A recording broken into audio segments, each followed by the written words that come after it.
I want to spend as little amount of time as possible for school because I have other things to do.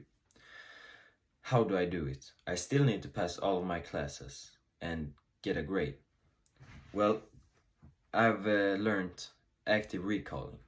It's where you memorize the things you've interpreted without any help.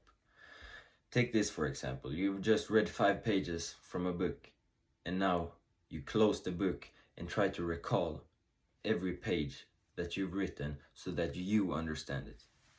This is very, very underrated and I don't see anybody doing it. In my circle at least. It's good because it strengthens your hippocampus. And your hippocampus is a central part of your brain.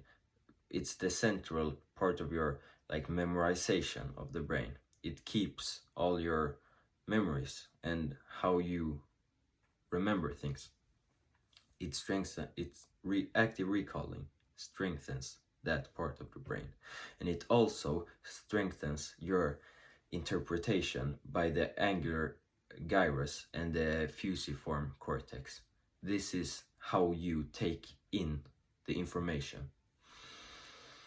And having a good fusiform cortex and angular gyrus is very good for understanding everything that you read or hear.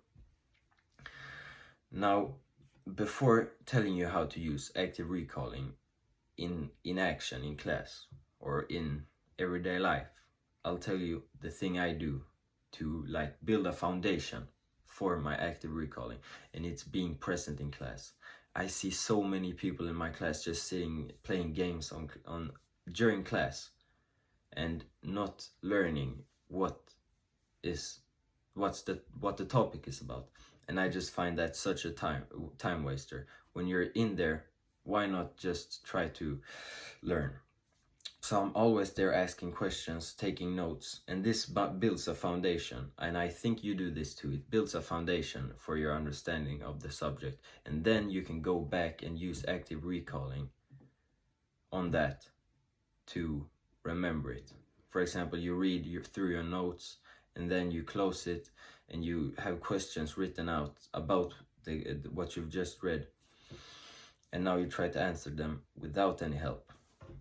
It's frustrating at first, but once you've done it 3-4 times, when you're starting to get the hang of it, you'll remember it very, very good and precisely, and it will also help you remember things under stress, like in a test scenario, because you're putting yourself on the chair and you need to memorize what you've just interpreted.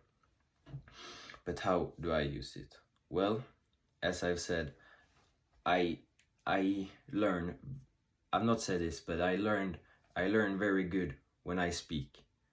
So I try to imagine that I'm in front of a classroom and I'm the teacher, and now I'm trying to teach what I've just interpreted, what I just took in, the text or everything, without any help. And this helps me to memorize, and it may not help you, but there are many other things, like you can just imagine it, or you can draw it or write it down again, or you use flashcards with questions, and you, for example, have 10 flashcards, and when you memorized every answer to each flashcard, you can quit, but you can't quit until you've finished every flashcard with the right answer. This I've also found out to work very good. And it doesn't have to be in school. It could be in anything you want to learn that you need to learn quickly. Active recalling is the way to go. Peace.